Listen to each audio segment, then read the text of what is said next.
Sometimes the irony of trying to write a theme song for a show called This Will Never Work gets the best of you, and, well, it sucks. So, welcome.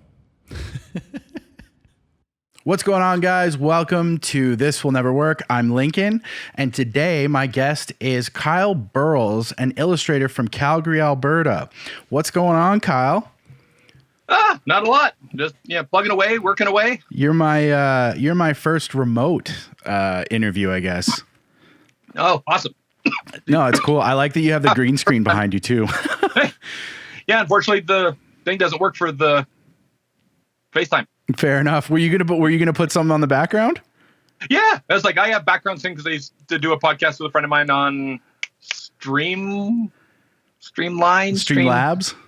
the one with the duck. Yeah. Fair enough. So I'm like, let's have it set up. No, I like it. It's a crap and mess behind me. Yeah, no, that's good. Right on. Hey, so we met briefly at HorrorCon here in Calgary. Back in, I guess it was June now. Yep. No, was it July? Whatever it was. June 25th and 26th. Right, that's what it was. How was that weekend for you? It was good. It was my first convention back among, since the dark times. So because I like reading your website and stuff like that. You say that you've been an illustrator for 30 years, and how long? And you did both barbering and illustrating, and then when did you? What's that? I still technically do, but the barbering is the side hustle now. Fair enough. And the illustration is the full-time job. So, how long ago did you jump into full-time illustration? About 5-6 years ago. Oh, okay. I was doing part-time work, and said the shop I was at for hair just closed. The company closed a bunch of stores across Canada. So I'm like, oh, well, you know what? Perfect time. Let's do it. So I moved into the full-time illustration, and said, but I still needed to pay a mortgage. So I kept the day job. Yeah, of course. A little bit. I guess sometimes like I've been in a couple similar situations before where it's like the job that pays the bills is the one that kind of goes away, I guess, and you're kind of left feeling like, well, do I carry on with this, or do I, go headfirst into my creative endeavors and see what you can do? And that's really cool that you did that. I bought the Michael Myers print you did, the barbership one, and it's hanging up in my studio right now. Nice. Yeah, and I'll put a photo of it up on the podcast here. But I love it. Like, Michael Myers is my favorite horror. Is my favorite horror serial killer, and as soon as I saw it, like, you've got a bunch of different horror ones that are just kind of like neat little reinterpretations, I guess you could call them. Yeah, and weird, a lot of vintage. Yeah. So what kind of run me through what inspired that series, or what inspires all of your work? Being old. Really, it comes down to that, when I was a kid, I'm 49 as of, a couple weeks ago. You are not. Yeah. Wow. You do not look 49. Right? Almost 50, man. But yes, I grew up in the, 70s. So all this, the old vintage, old magazines and stuff is what I saw. This is what I think. All the crappy old, 70s low budget movies that were on, TV on Saturday afternoons. That was what I grew up on. That's what I lived on. So it influenced me a lot. And then the 80s came along and horror became life. Yeah. I believe that. So then how did you, sorry, Michael's the mechanic and Freddy's the barber. That's what it was. So it's I don't want to correct my own show. No, that's fine. No, I'm glad I remembered that myself, because I'm literally, it's a little dark over there, so I can't see it exactly. Yeah. But and then do you have a Jason one? I have a couple different Jason ones, but not necessarily in that thing. I did a Jason Voorhees as a kid selling water wings. I don't have a quick act. I love Like, that so much. He's, kid poster for Voorhees Water Wings. That's so good. That would also, oh my God, that would work. What if you, not that I want to I don't want to, well, it inspire you. You should do a 90s one, like a 90s inspired, like Super Soaker ad with like Chucky or something. I don't know. I'm just I got a couple Chucky prints too, but do you? Yeah. Oh, I did a 50, kind of a 50s, 60s boxing style poster between nice. the original Chucky and the remake version Chucky. Oh, I love that. Do you and have? No, go ahead. I was gonna say I also did a parody poster for Breakfast at Tiffany's, but with Tiffany from Chucky. That is incredible. I was really outdated old references that kids don't get and don't understand what I'm talking about. Yeah, but it's not. Yeah, it's not for the kids though. It's for people like me and our generation and like the generation. You know what I mean. The oldies. Yeah. Although I'm surprised I actually have a Barney Miller print. And it was just a joke thing. I have sold more Barney Miller prints, which for the kids out there is a 1970s cop sitcom. But I've sold more Barney Miller prints to teenagers than I have. They're like, oh my God, it's Barney Miller. Because they've discovered him on YouTube.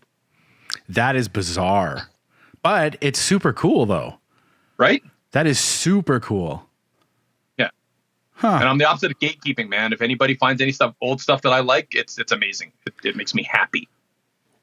Well, and it's funny you say that because like the gatekeeping thing, because are you a Stranger Things fan? Yes. So are you all caught up? Yes. Okay. Yes. So the scene with Eddie and the guitar in the Upside Down where he's playing Master of Puppets. Yeah. So in reference, what's that? It still boggles me that people get upset with that. I'm like, dude, I had that on cassette, and forget everybody who finds Metallica now, like old Metallica when it was still better, Yeah. Sure. Well, and so, yeah, there's like all these people, quote unquote, gatekeeping, and somebody commented or tweeted at Metallica where what they said was like, sorry about all the fake like Metallica fans that are coming from Stranger Things. And Metallica, their like official account responded like, it's all good. Like, it doesn't matter. I can't remember exactly what they said, but the premise of it was basically like, it's okay because if that leads them to listening to the rest of our catalog and discovering Metallica, that's great. Right. And it's so true. Yeah. So that's really cool. I think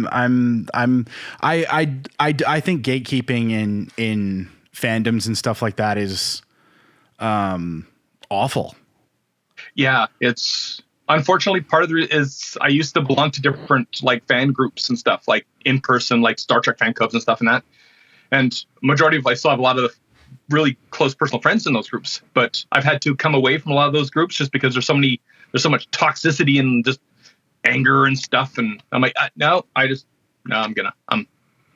you guys carry on. You do your anger thing and yell about the all-girl Ghostbusters over there and leave me alone. Oh my God, I was just about to bring that up because I'm a huge Ghostbusters fan, and it is I'm in a few Ghostbuster groups on like Facebook, and it is daily people are still bringing up the 2016 Ghostbusters in a negative way, and they're still angry about it. And it's honestly like, who cares? Like, just let it go. Because I saw the original Ghostbusters in theaters in 1984. See, I'm jealous of you on that. But I also saw the remake or the reboot in theaters. Yep. I own the Blu-ray DVD. I have several of the books. Mm-hmm. Like, it's, obviously not the greatest, piece of cinema ever made, but it was enjoyable and it gave us Afterlife. It continued the franchise. Mm-hmm. Kate McKinnon owned that movie. She was the greatest goddamn thing in that movie. Oh, Kate McKinnon is the best. I see, and the reason I don't like that movie has nothing to do with the cast or the women or whatever. I think they were absolutely they did the best they could with what they were given. Yeah.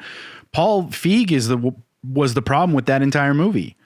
Yeah, I said I don't hate the movie. No, I saw it in theaters. I bought the DVD. I'm like, good. If every now and then it may show up. I've got my my Blu-ray's like on my shelf somewhere. Yeah, of that movie. Like I'm with you on that. It's not the worst thing that's ever happened. And it's the people that are crying about, like, oh, it ruined my childhood. Like that's, dude, if that ruined your childhood, there was a lot more things wrong with your childhood than movie. Shit. Like figure your trauma out. Here, I'll show you I've got a proton pack hanging on the wall. Yeah, I do not have. I'm an artist. I don't have the finances to put something like that together. No, that's fair. I bought that off a guy who was moving to Australia. It's signed by Dan Aykroyd. He got it signed by him. Nice. Yeah, he was moving to Australia and he was blowing. What's that? Getting Dan Aykroyd to sign things is like pulling teeth. Dude does not like signing things. See, and I've heard the opposite. He's super nice and friendly, talk to people. But I've talked to a lot of people who are like, he doesn't, unless he's doing a promotion, usually for Crystal Head Vodka, yeah. which, not a plug, but I enjoy it. But yeah, it's that thing that he is, he just doesn't like signing things. He'll sit and take a picture and go, hey, cool, and say hi and friendly and that. But that's so funny. So, that they filmed Afterlife like in Calgary, and so a good friend did a bunch of props for it. Oh, nice. Who? Well, you can tell me after. Sorry, James Dalton. James Dalton. The name I work in the film industry as well, so the name sounds familiar. Yeah. Anyway, they part of the movie was filmed in Crossfield, where I grew up. They actually filmed at the high school that I like graduated from, which is like super cool. So that movie like has a really special place in my heart. But more specifically, a friend of mine, because like while they were there, like they were hanging out on like near the set like all day, every day, just waiting to see if they could see anybody. Right. And so a friend of mine happened to be there, and he was holding his like not the big one, the little Lego Ecto one. Yeah. And I guess Dan Aykroyd was in one of the shuttles, like being driven away from set or whatever, saw him, rolled down the window, was like, do you want me to sign that? And my friend was like, yes. So he like walked over, and Dan Aykroyd like signed it and then sent him on his way. So like, nice. I thought that was super cool. Oh, totally. What's going on? I was going to say, like, I have an Ecto one here somewhere, but I don't know where to put it. Oh, fair enough. No, fair enough. Are you in your like collectibles room? Yeah, it's my downstairs office. It's where I do all my artwork and stuff too. All my oh yeah, fair enough. Oh, a lot of my fandom. Whoa, geeky stuff. You've got, is that original wood paneling? Yes, my house is old. My god, I love it. That is one thing I've always wanted, is a basement with wood paneling from the 80s. That's actually told me on the house originally. When I just buying the house, I came in and just the entire basement is just all wood paneled, and it's got the old like brass sconces and stuff. I'm like, I'll live here. Oh, I love that so much. That is incredible. That is, that's like, why do you want to buy this house? It looks old and outdated. I'm like, yeah, that's why. Yeah. Of course, that means my roof will be done a lot more, but it's a whole separate issue.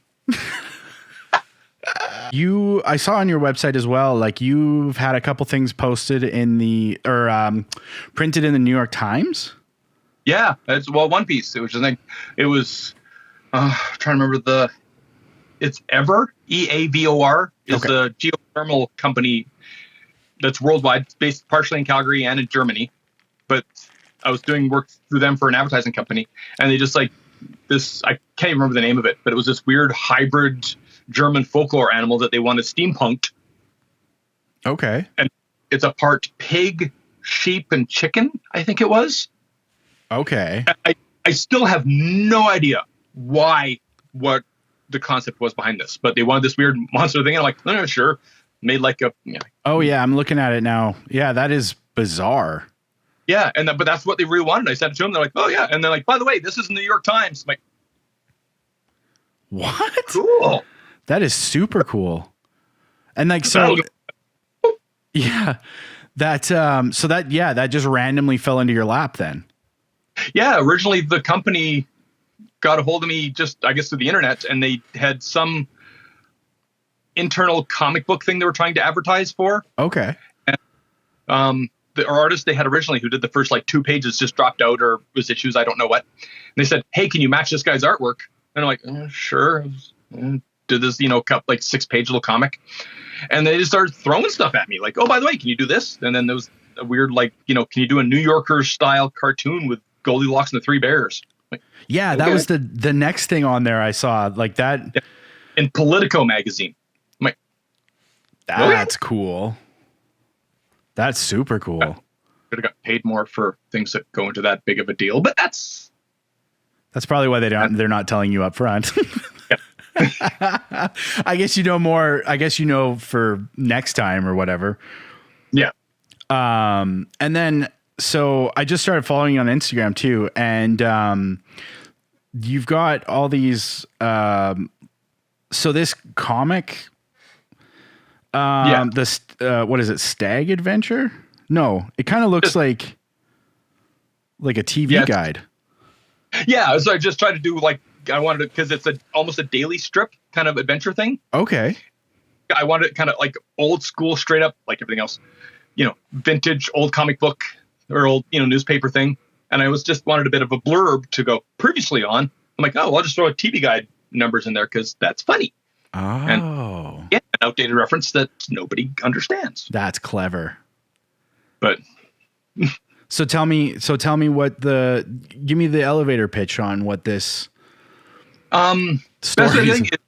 It's say a 1970s crime drama if it was made as a sci-fi, like a 70s, Euro crime, thing, but it was done in a 1970s comic book or a newspaper daily comic strip. Wow. Plus in a sci-fi thing, because I didn't want to necessarily be entirely beholden to, well, I didn't draw that, car right because it was 1978, not 1977. And plus I guess draw aliens and monsters and stuff. I love that. That sounds incredible. And once I found that, I'm like, okay, now that you're saying that, I'm like, yeah, I'm going to go back and like read through, all the posts you've made. Have you thought about starting like a separate Instagram account for that? It does. Stag the Comic. Oh, it does have one. Yep. Oh, so you're posting it on both. Yeah. Okay. And it's on iTunes, and I should be updating my website more, but I keep forgetting to update my actual website with a comic. Oh, yeah. I mean, I don't blame you. Updating. So social media is so hard to keep up with sometimes, and like updating websites, it's just brutal. Yeah. Nice thing about the Webtoons, which is the main hosting site for webcomics and stuff. I can just upload all of them at once and go there, update on Monday and Wednesdays and Fridays. Go, and I walk away. Oh, that's really helpful. Yeah. But then Instagram doesn't do that. So I have to remember on every once, 3 times a week to go in and go, okay, put this, and I have to change the format of each strip because it's not vertical, it has to be horizontal swipe. It's bizarre to me that Instagram doesn't have like a scheduling feature. Yeah, apparently there are separate apps you can get that will do that for you, but I don't have that kind of time or drive. No, it's annoying. Like having to use an outside source to schedule your post is so annoying when it could be built into Facebook even has a scheduling feature. Yeah, and same company. Exactly. Well, let's move that. You would think. I'm sure there's a money-based reason that they're not. Well, yeah. Yeah, you're probably right. You're probably right.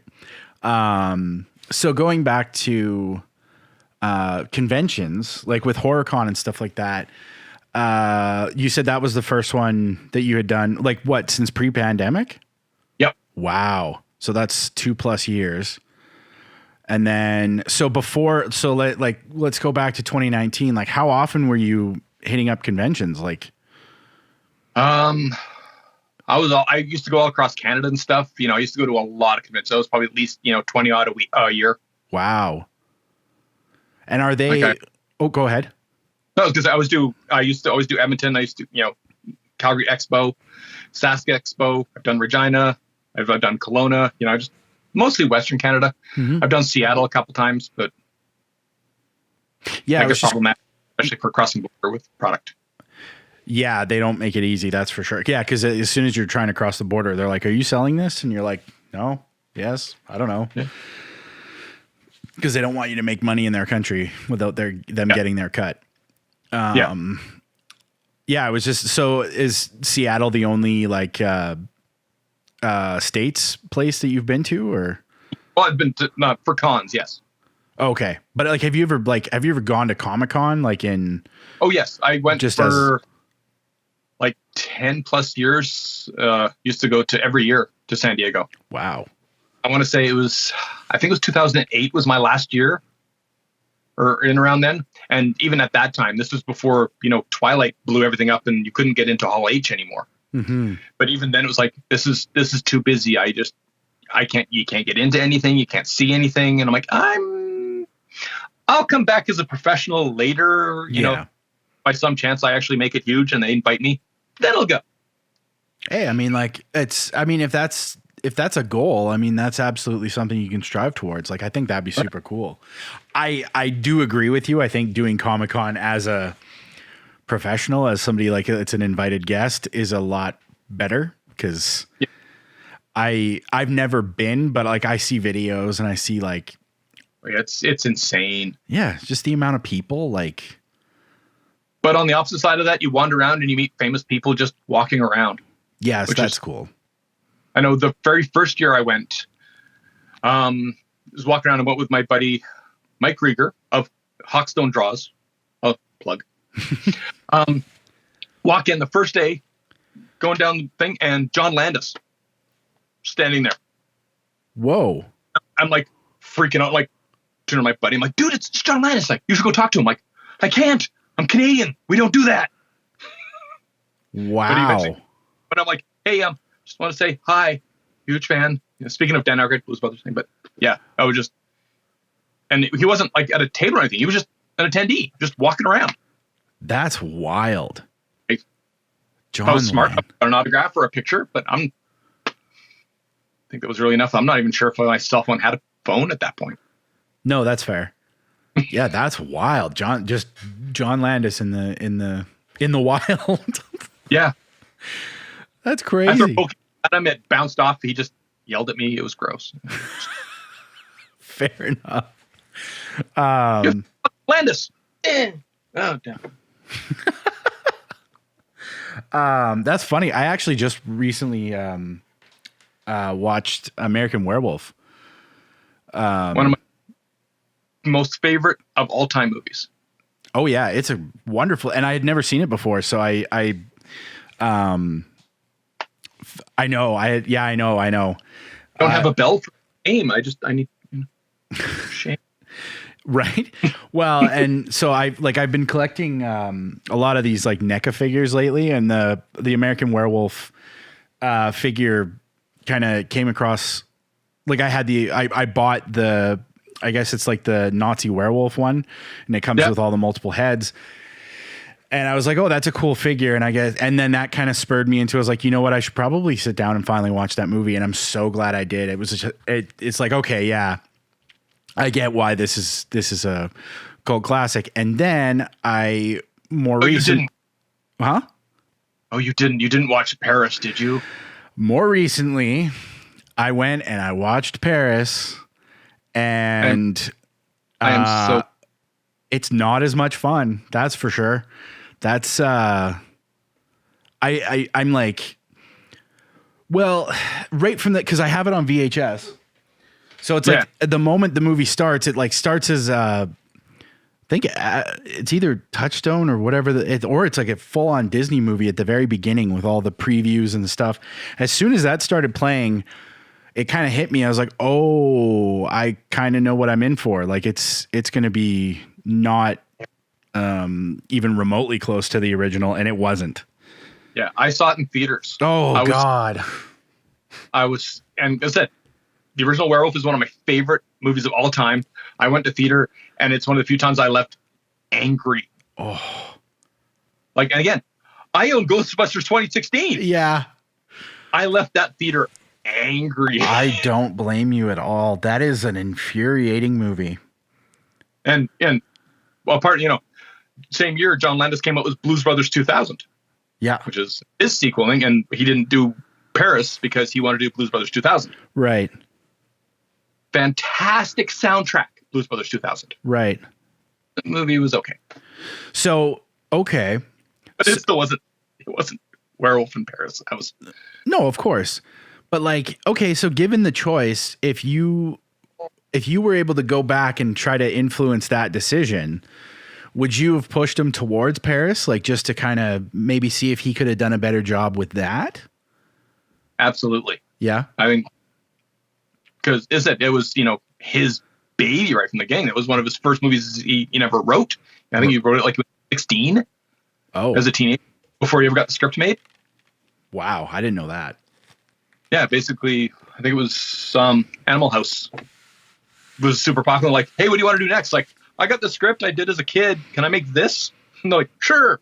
Yeah, that sounds about right. Yeah, it's too well because then because that Werewolf, was that in the late 70s or early 80s? I want to say 1980, but it may have been slightly later. It wasn't, maybe 82. Yeah, okay. Yeah, the 80 to really well, but I'm old. I don't remember things like this. My internal IMDb has broken. No, that's fair. Yeah, mine's starting to crack too. No, because then you get to Paris, and Paris was done in like what, 95, 97, something like that. Like it's way later. And it's supposed to be just a couple years later when their kid is like 16 or something. Oh, is that one? Yeah. And it just, it's funny how like that movie, watching that movie, it has a completely different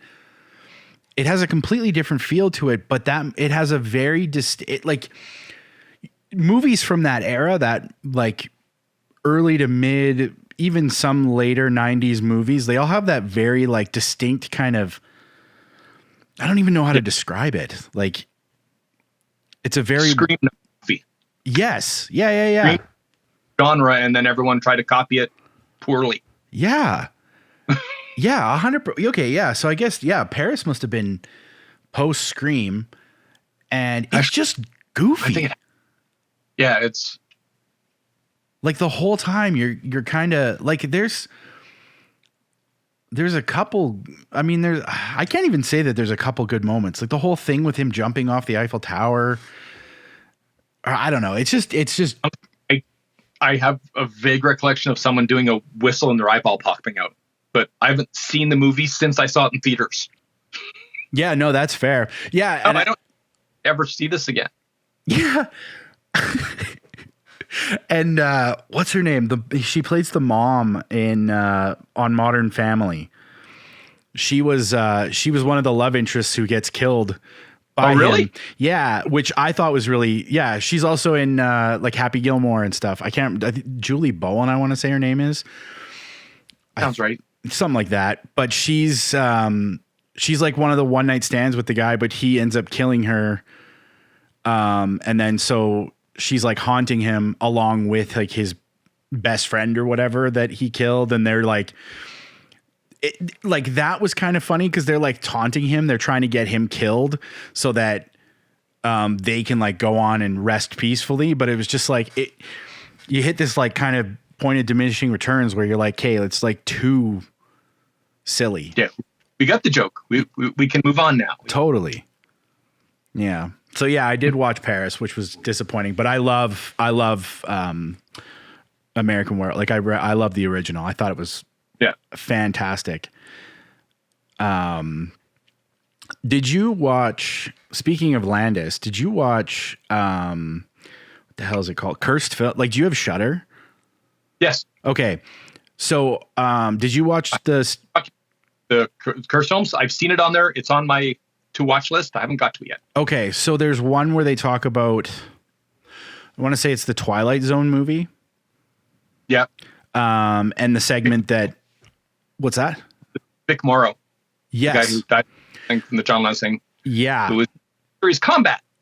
Yeah. See? So that whole segment, where they talk about Vic Morrow and the helicopter crash, and I kind of wish going into it they had put like a warning at the beginning, because they show the actual footage of like the helicopter coming down behind Vic Morrow and the two children, and then the blades go and suddenly they're gone. And I started crying. Like, I was just like, what the fuck did I just watch? And my wife came upstairs. She's like, what's going on? I was like, I was not prepared to watch 3 people die in this fucking documentary. It was hard. And, so yeah, you start looking into it a little bit more, and it kind of soured me on Landis a little bit, like as a person. Yeah. I don't know. Like, what do you feel about, like, what's that? Pre-cancel culture. If that happened nowadays, it would have just been. Oh, 100%. Yeah. Which I thought, I thought that was a very interesting kind of, I mean, yeah, you're totally right. It's kind of weird because I'm like remembering it now going, oh, fuck. Like, it's a good episode, but it's like, holy shit. Like, probably should have been cut from like, no, let's just start over. We'll put another segment in there. We'll do something else. Or not even that. Just other stuff that followed. Like, I don't need I don't need the frames of like where they literally get taken out. Like, yeah. Like, I don't need to see that. Like, it was not to turn this into a downer thing, but it's like, I remember, watching that. Cursed Films as a documentary series is really, really well done. And there is some really interesting stuff about, like Rosemary's Baby, and like a lot of, like the Wizard of Oz one was good because they debunked a whole bunch of myths of like the guy hanging in the background. Like, that didn't actually happen. So yeah, you'll definitely enjoy watching it. But maybe I'll skip the Twilight Zone episode. Yeah, I mean, if you don't want to see that, I mean, everything else except for that was super interesting about it, because I love that movie. Like, the Twilight Zone movie is a great movie, but yikes. What best meta in joke in television history? Which is from Third Rock from the Sun, which was John Lithgow. Mm-hmm. And I think it was the first episode, he mentions that he was on the plane and I saw something on the way of the plane. And then several years later, when William Shatner showed up, who was in the original Twilight Zone episode, and made the same joke. So it was this weird tri-meta reference that I'm like, that's so many levels of deep. That is self-referential humor at its finest. Yeah. And before it was trendy. Mm-hmm. Yeah, before Dan Harmon made Community and made meta like mainstream. Yeah. So how long have you been subscribing to Shudder? Because I've been subscribing pretty much since the beginning. I think it was when it first came to Canada. Yeah. Signed up, and then I think about 6 or so months later, I'm like, oh, you know what? I was, a bunch of work hasn't come in the way, so I turned off Shudder for a while, and then when Amazon brought it back, like Amazon added as a package to the Amazon Prime. Okay. I re-added there. So I don't know where it was down, but fair enough. The reason I ask is because when they started it, like, it had a lot of stuff, but it didn't have a lot of like mainstream stuff, if you know what I mean. Like, it was a lot of like really kind of really underground stuff. Yeah, cult. Yeah, really.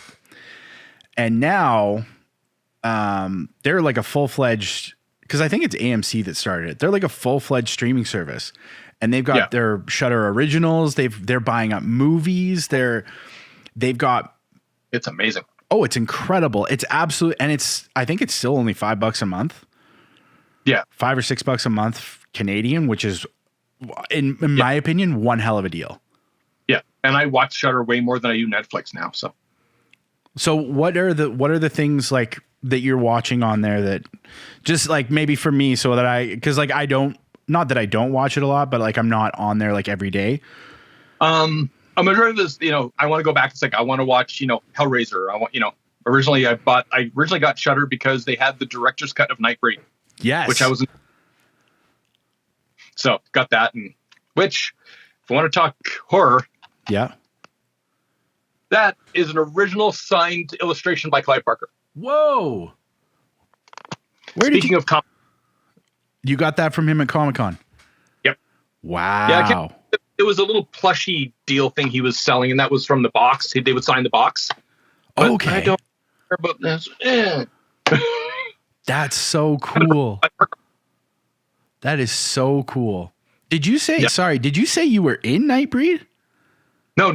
Oh, okay. Although it was filmed here. Yeah. And a good friend of mine's dad is kind of in it because my friend is Tony Whalen and his dad is Ed Whalen. Oh, that's cool. They mission or get any payment to use Ed Whalen's voice on the hockey game at the start of the movie. Trivia. Oh, that's so funny. That's so cool. Yeah, but no, it's just love that movie a lot. Oh yeah, and it's that's another one that a friend of mine pushed me into watching at the tail end of last year because he was like, yeah, it was filmed around there, and he's like, it's an incredible movie, you got to watch it. So yeah, I again, like, same thing. I saw that it was on Shudder and it was the director's cut. I was like, all right, I'll check that out. And that's an incredible movie. Yeah. Yeah, it's another one on my top 10 list. But I said, yeah. But back to Shudder, said the one thing is some of the documentary stuff. Like I said, the cursed film stuff I haven't got to yet. But I think it's Crystal Lake Memories. I was just going to ask. 13 goddamn hours or whatever. Yep. And I can't remember because there was the Nightmare on Elm Street one and the Friday the 13th one. I know one of them isn't on there anymore. I think it was the Friday the 3rd or the Nightmare on Elm Street. Is that the one that was like about the second one and how it was like homophobic? But actually, that's still on there. Amazing freaking documentary. Okay. Another one. But there was another one, like, I think Crystal Lake Memories is still on there, and it's like stupid longing.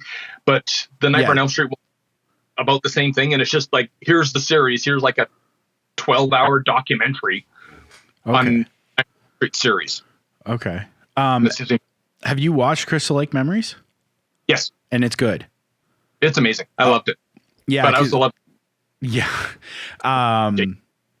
Yeah, that's kind of the reason why I haven't watched it, is because it's like, I think it's like 7 hours long or something like that. Like, it's ridiculous. I'm like, why is this not a series? This should be broken up into parts. But honestly, it's streaming.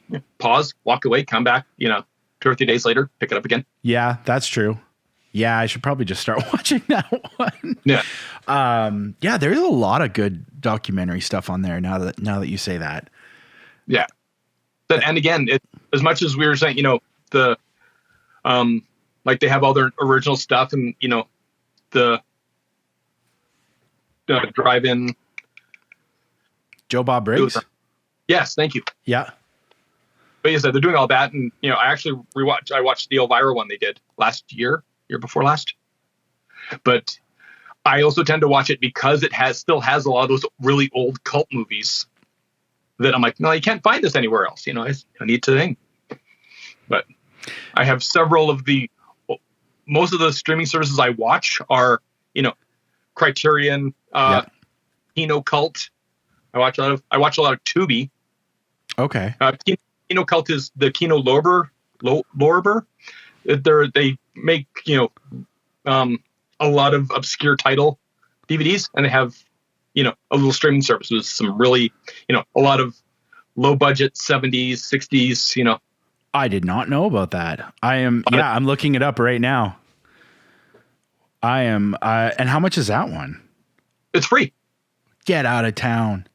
That one's free. And Tubi, the thing is, if you look at it from the point of view of saying there's a lot of like old TV shows and stuff on there too, but there's some really amazing finds on Tubi that just have like really obscure horror movies and crime movies and stuff in the 60s and 70s and stuff. Wow. I'm gonna check this out because that's amazing. And I love this shit. And Canopy with a K. Okay. If you have a library card, you can sign up for that, and basically they have access to a whole bunch of other stuff too. And it's, a lot more art films, a lot of like Kurosawa films. Oh yeah, look at that. Okay. Yeah. I wind up watching those way more than I do, Netflix and my Disney Plus, of which I have them too. Of course. I mean, at this point, I think right now you would find more people with Disney Plus than Netflix. Yeah. Purely for the fact that Netflix has been upping their prices and not really upping what they're putting out. You know what I mean? Well, they do all of the TV shows and movies that they used to show, and Disney just owns all of them now. So all these shows you like to watch, we own them all because we own everything. So. And that's why Paramount started their own streaming service. I have Paramount as well. Oh. Is Paramount Plus worth it? No. Okay.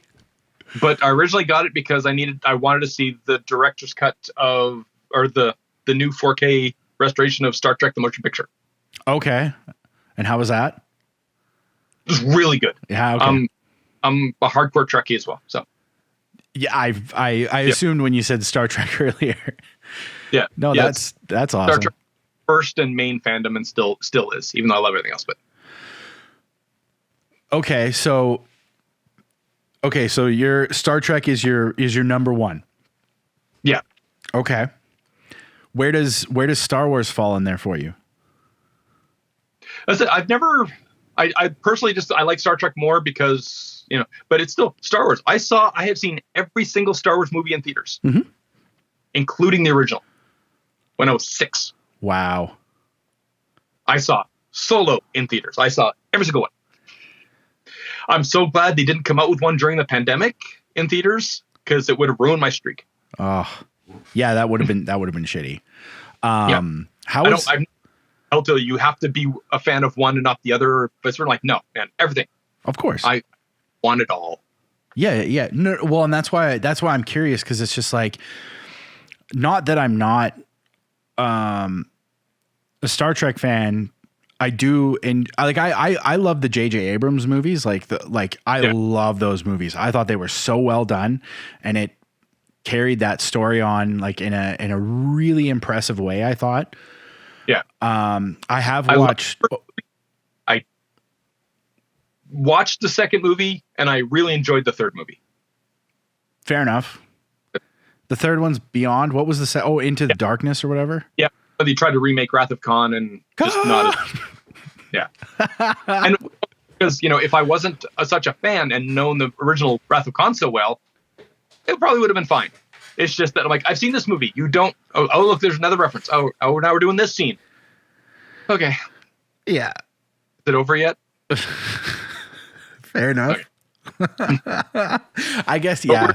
That's the 2009 version and in theaters, and lifelong Star Trek fan, and I thought it was amazing. Like, oh, they rebooted it and gave me a perfectly justifiable reason for it and everything. Mm-hmm. Happy. See, and I thought, so that being said, the original, the first Star Trek reboot that J.J. Abrams did, I think is, you're right. It's a perfectly justifiable reboot, and it's an incredible movie. And then you get to The Force Awakens, right? On the Star Wars side, again, J.J. Abrams.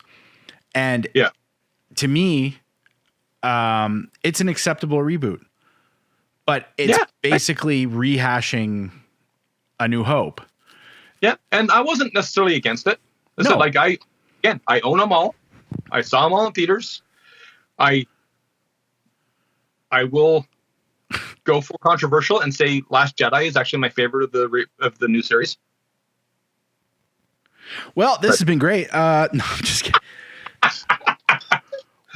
What? Okay, we got to talk about that for a second, because that's your favorite one of the new ones? Out of the sequels. Okay. Most because it said, yes, Force Awakens was a good reboot. Okay, it's a nice setup. And the outside of the last the weird kind of breaking into the Casino Planet and the Ocean's 11 side thing. Yeah. Found the whole Luke storyline made perfect sense to me. And it actually, because honestly, if you go back and watch them, that's all the Jedi do. Hey, I'm powerful. Oh, now I'm just going to go sulk and hide away. Ooh, you got a whole Obi-Wan series based on him hiding and running away. But I felt like they handled Obi-Wan better than Luke. Oh, yeah. Oh, so it definitely could have been handled better, but it just, the concept, the idea, bring back a decent looking Yoda puppet, everything about it. Just, I'm like, okay, and it was also original. It wasn't, okay, we've set up a new universe. Now let's start our own stories. And it was the only one that I felt like an original story and not, let's just try to cash in and remake. That's fair. I mean, I will give you that. There's more things about that movie I don't like than I do like. And I mean, that's the thing. I'm saying that as like a Star Wars fan.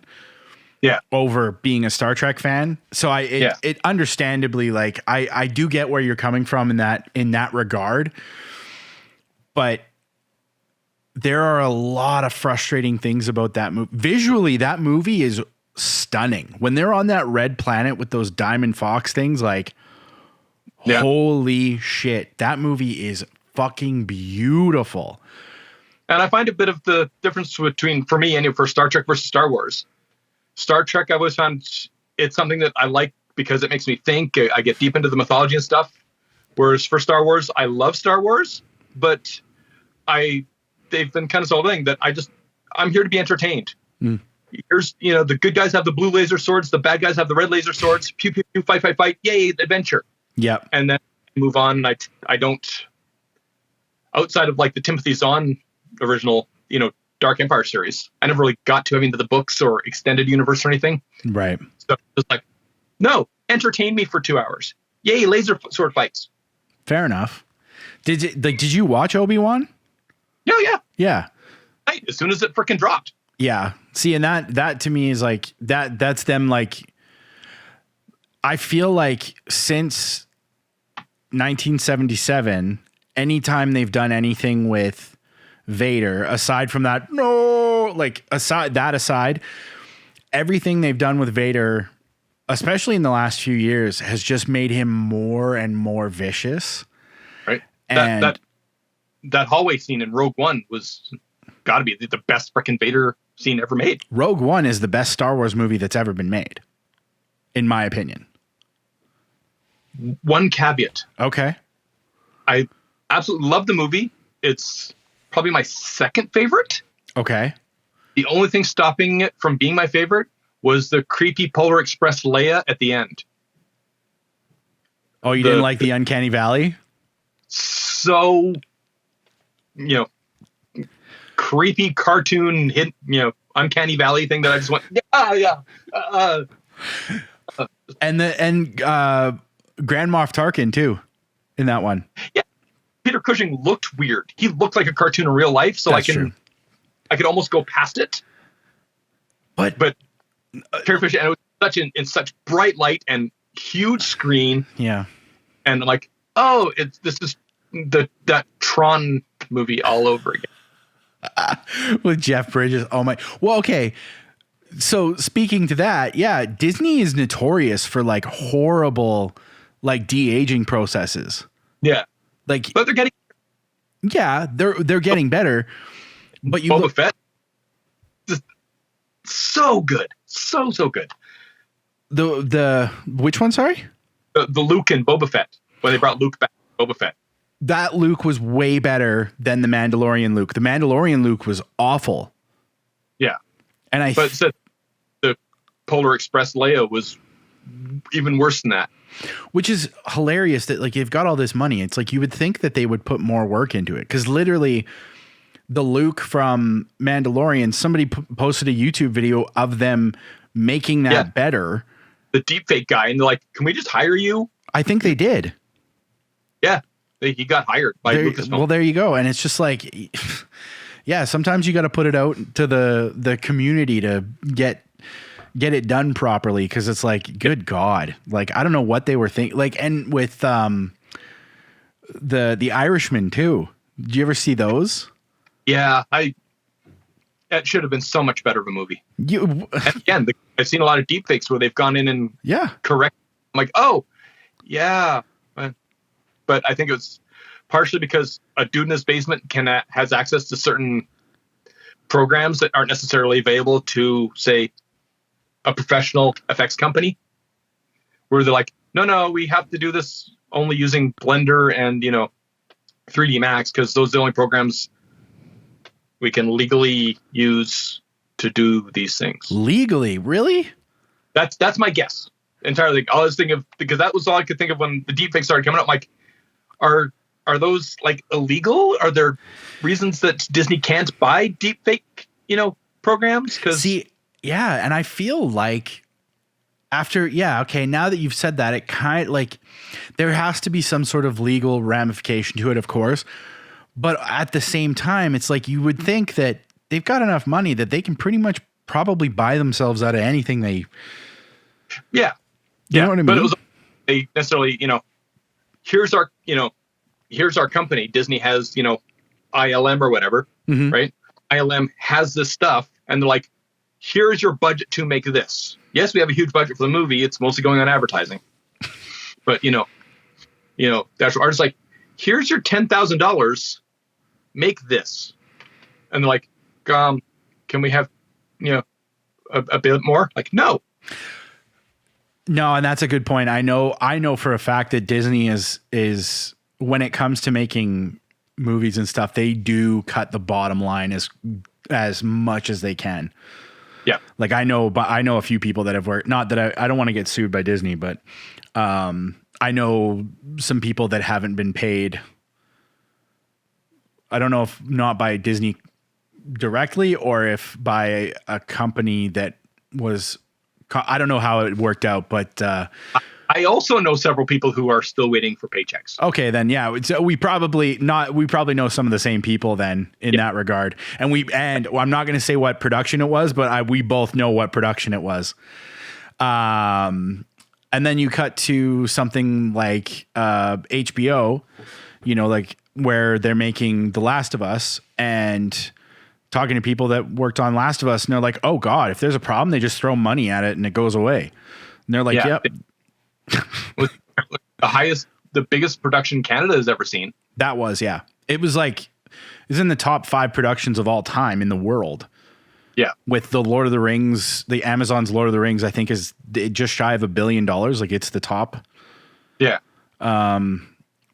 Production of all time. I really hope I can watch The Last of Us. Why? A lot of the filming was done downtown Calgary. Yeah. Literally a half a block away from my work. For my day. So basically, they shut down like the streets around my work for several weeks. And I'm like, yeah, am I going to believe this is post-apocalyptic Nevada? When I'm like, I can see my job from here. Yeah, it's going to pull you out of it a little bit. And that's the only problem I'm going to have with it. I'm like, oh yeah, that's the parkade across from my work. Fair enough. Are you, did you play the game? I played the first one, really enjoyed it, never got to the second one. So, I've heard really good, like a friend of mine who worked on the show, it's one of his favorite games of all time. And he was very excited about being able to work on the show as well.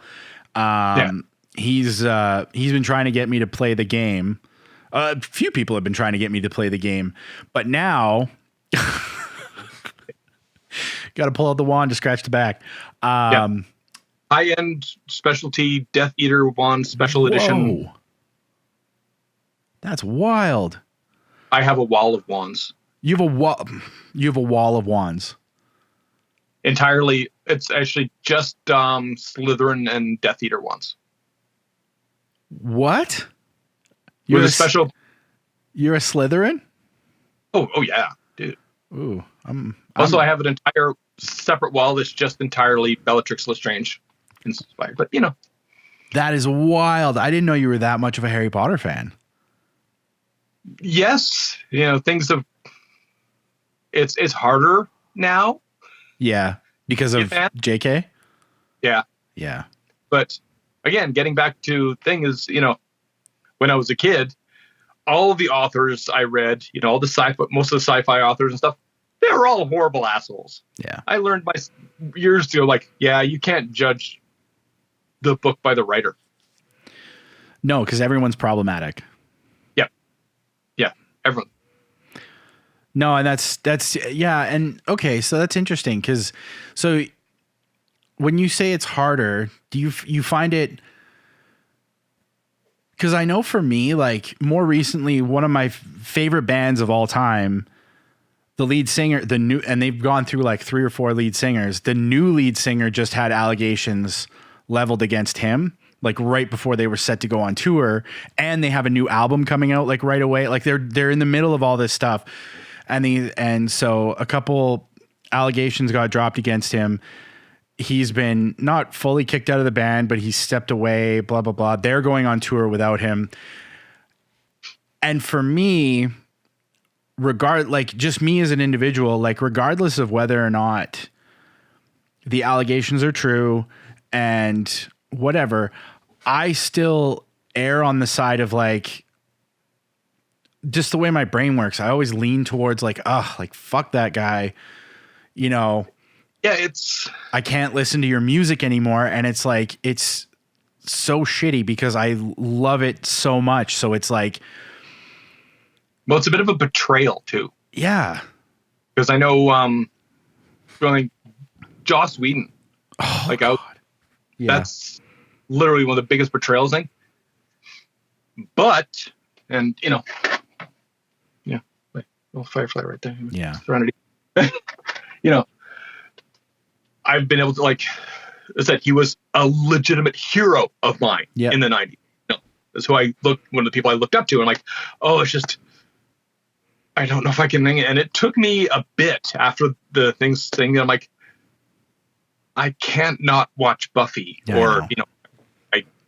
I refuse to give up something that still brings me joy, but there is a sourness to it. Yeah.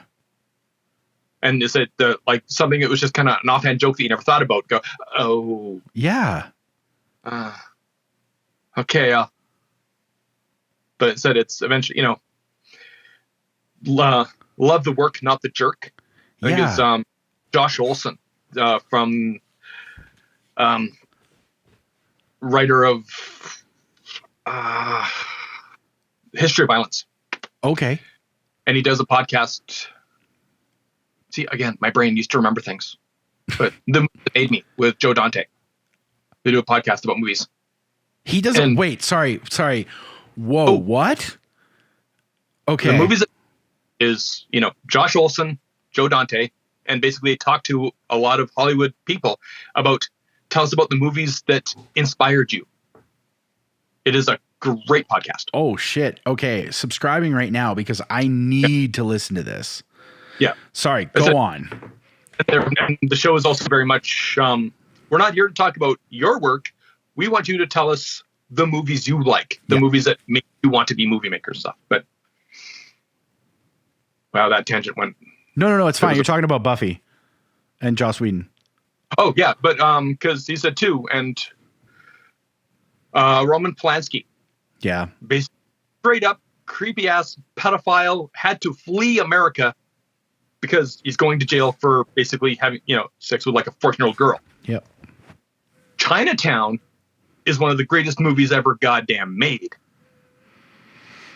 It's hard to go, I'm never going to watch, freaking Chinatown. Or Rosemary's Baby or. Yeah. Because this guy's a perv. Or what is it? The Pianist? Like. Yeah. I enjoyed it, but yeah. Fair enough. But no, you're right. It's kind of, I don't know. It's just like, it's this weird. And it should be a very personal decision. It should be, if that person has, gone like, oh no, you know what? And instead, all the people who are, I'm throwing away all my Harry Potter stuff. I think good for you. Well done. Do what's in your freaking heart. Totally. And that's, we were really going off on all the tangents. No. That's the stuff I want to know is like, because well, I guess that's the kind of the root of it. The question is like, can you separate the art from the artist? And I think you have to. yeah, in some instances you do, but and sometimes you can go like, no. And as I said, it's a personal thing, and it's how their things affect you and people you love, and it should, you're fully justified, as I said, in, tossing out Harry Potter stuff, or, getting rid of, thing, or never watching another, Joss Whedon show, or, never watching a movie again because of Bryan Singer. Yeah. Exactly. No. And also Joss Whedon, because he script doctored the first movie, but yeah. Well, and then and Avengers and like all that. Yeah. Well, and it's funny because like I remember Joss Whedon getting hired on to do the first Avengers movie and being so excited because I was like, "Fuck, this movie's going to be so fucking good."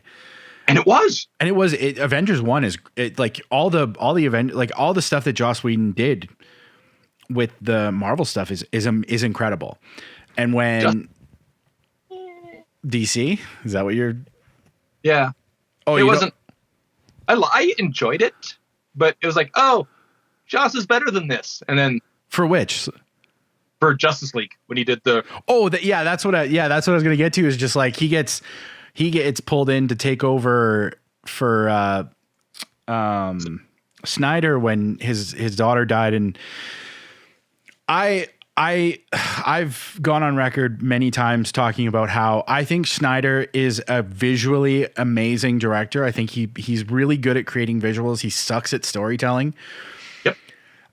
Sucker Punch is one of the worst movies I've ever seen in my life. I own it. I own the Blu-ray. Yep. I own the Steelbook somewhere here. Goddamn beautiful movie. Oh, it's beautiful, but it sucks. Yes. But, turn it on, turn off the volume, ignore the sound, and just watch the filmmaking. Yep. I went to theater. I saw, that's a movie I saw in theaters because I was so fucking excited because I thought it looked like the premise sounded amazing. It looked super cool. And then we were bored to tears the whole time because it was just like, what the fuck is going on? Yeah. It should have been so much better. I have also been very vocal about the fact that I think the only good movie that Zack Snyder's ever made is the Dawn of the Dead remake because the source material was written for him and it was created for him, essentially. Yeah. So and another I went in because I'm not sure where it lands in the top 3, but the original is one of, if not, depending on my day, the greatest movie I've ever known. Dawn of the Dead. One of my favorites. Yeah. Yeah.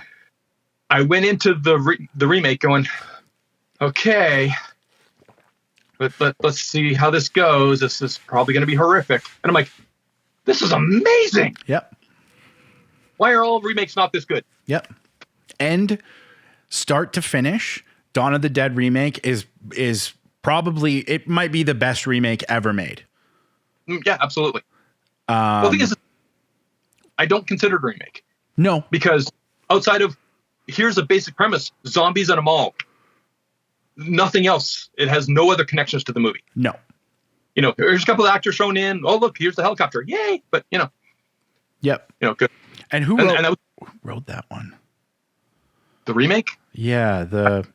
I probably have known that information. That is no longer. It's, give me one sec. Who wrote this? Who wrote it? It was James Gunn. That's who wrote it. Oh, yeah. Fair enough. So, that's all of that aside. So I didn't really like Watchmen's good. It has its problems, whatever.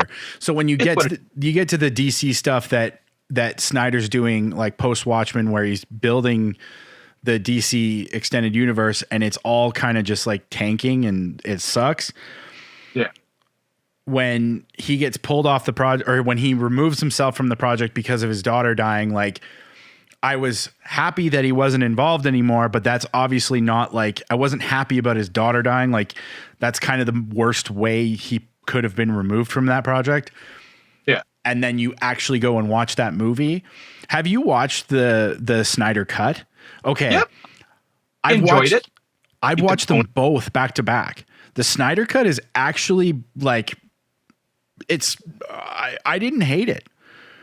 And then you watch the Whedon cut, and it's fucking brutal. What Whedon did to that movie. But I think it was also partially, and not to justify it or anything like that, but, you know, if you're coming in and trying to fix something somebody else has already done, there are a lot more constraints on you that you have to go, okay, well, they're not going to give him full money to remake the movie from start to finish. It was close. But in Justice League's case, they gave him a lot of reshoot money. Yeah, but also not necessarily everything he needed to make the movie he wanted to make. No. Like if you're making, you know, a cake and like, oh no, well, you know, you're good. Here are all the ingredients. We've mixed half of them for you. Yeah. Make a really good cake. I'm like, well, this isn't how I make cake. Yeah. Like, oh, we'll give you some extra ingredients if you want to add them. Yeah.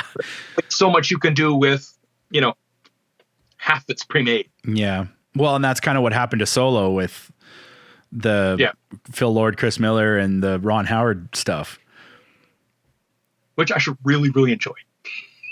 Fair enough. I really wanted to see the Phil Lord, Chris Miller Solo movie. I really wanted to see that movie. Because I think they're incredible filmmakers, and I think Disney was scared that they were making it too funny, like they were making it too goofy. But I think they would have made a better movie, in my opinion, than what Ron Howard ended up putting out. Yeah, but again, I said he was like, just can you just follow this and make something, solid? And like, okay, sure. Yeah, it's. I get, that's a hard job. I get that. Yeah. But yeah, I guess, no, really, what it comes down to is like, you have to be going back to the whole art thing, because it's like you said, like growing up, you were saying like all your favorite authors, problematic. Yeah. Most of the musicians that we love nowadays, the actors, even like these Instagram influencers and people and like YouTube stars that people love, like they've all got skeletons in their closet and they're problematic. And I think every single human being has an opinion about something that most people don't agree with. Of course. That's entirely it. And you get, movies, actors, directors, you get a bunch of money and people who never say no to you. Well, I get to say whatever I want and do whatever I want. And yeah, well, we're finding out. I mean, there was some stuff that came out. I don't know how true it is, but there was like stuff that came out somewhere. I tried to look it up about Tom Hanks or something like that. It was like a little bit problematic, and it's like, whoa, that's not fun because it's like Tom Hanks. One of the few people in the room like, really? Yeah. No. Yeah. I don't. So yeah, that's like, that's what you don't want. You don't want Tom Hanks to be problematic. No. But again, no matter who they are or what they are. Yep. Someone has made some offhand comment. Someone has done something. Someone has a stupid opinion that everyone else is going to disagree with. Yeah. Oh, and we're finding out more and more every single day that Elon Musk is like a piece of shit too, which is like, I'm not surprised by that. Yeah, no. This is wild. Cool, buddy. Well, you know what? We've done an hour and 10 minutes. I appreciate you coming on. And I'm sorry. For what? So sidetracking, blathering. No, God, please don't ever be sorry. No, this was actually so much fun. And I feel like we have a lot of the same, like taste and sensibility in terms of like the stuff we watch and certain opinions on things. So I appreciate you coming on. And where can tell the people where they can find you and all that stuff. My socials and everything are Kyohazard. It's like Biohazard, but my name is Kyle, so it's KY instead of BI. So Kyohazard. I'm Instagram, Twitter. I even have a TikTok. Kyohazard.com is my website. Honestly, type Kyohazard into the internet, and you will find a lot of me. There you go. And do you have prints for sale on the website as well? I do. Yep. It's for Kyohazard.com, and they'll lead you to my Etsy page. Originally had it on my actual page, but I found Etsy dealing with all the shenanigans, especially shipping worldwide, I'd rather give them a couple extra bucks for them to do all that work. Yeah, totally. Yeah. The less work. Yeah, I'm with you in that boat. The less work you have to do yourself, the better. Cool, buddy. Well, thank you. I would love to have you back, and we can talk more about movies and stuff like that. I would actually love to have you come and hang out in the actual studio, come see all the cool collectible shit and in person. Being in another room. Yes. Oh. We can wear masks if you want. There you go. No, it's weird. I carry gear for my mom. Oh yeah. I said I'm going to mention things that when I was at the con, I had my N95. I'm work. Yeah. So I'm like, no, No, that makes sense. Yeah, you definitely. Yeah, you don't want to. Of not fucking around and finding out. Yes. Nope, that's totally fair. Cool, buddy. All right. Well, thank you so much. I do really appreciate you coming on today and doing all that. Make sure you, one sec. Make sure you subscribe to the podcast so you don't miss any of the episodes. Again, I want to thank Kyle Burles for coming on and doing the show. We will, God damn it, what's my sign off? Again, I haven't done this in a couple of weeks. We'll try again tomorrow. Thanks, everybody. Sometimes the irony of trying to write a theme song for a show called This Will Never Work gets the best of you, and, well, it sucks. So, welcome.